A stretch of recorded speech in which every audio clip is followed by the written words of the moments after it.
यहाँ हमें कह रहे हैं कि average of 4 positive integers is 72.5, ठीक है। तो इस अगर आप इसे करोगे तो आपको सम पता लग जाएगा 4 इंटीजर्स का। फिर ये कह रहे हैं कि इनमें से जो हाइयर है उसका है 117 और जो लोएस्ट इंटीजर है वो है 15। जब आप इन दोनों को प्लस करोगे तो आपको 2 इंटीजर्स का सम पता लग जाएगा। इससे नेक्स्ट में आपको पूछ रहे हैं कि the difference between the remaining 2 integers is 12। तो जो बाकी के 2 है ना, उन इंटीजर्स में जो डिफरेंस है वो कितने का डिफरेंस है, 12 का। तो आपसे पूछा है वो जो 2 बचे हुए हैं उनमें से हाइयर इंटीजर क्या होगा।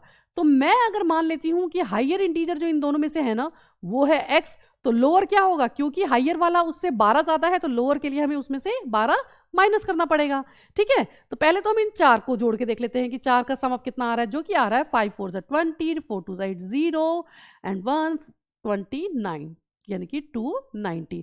और इन दोनों को जोड़ रहे हैं तो कितना आ रहा है, 7 5 13, 7 5 12, 2 3 1। और जब हम 4 के सम में से 2 के सम को माइनस करेंगे तो हमें क्या पता चलता है, हमें पता चलता है कि ये है 158।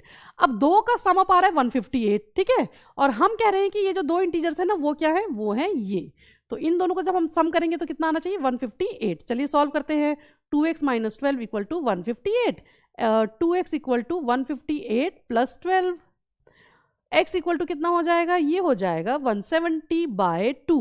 और जब आप इसे सॉल्व करेंगे तो ये आएगा 85, और जो हाइयर इंटीजर था वो था x, यानी कि 85, एंड 85 इज द आंसर।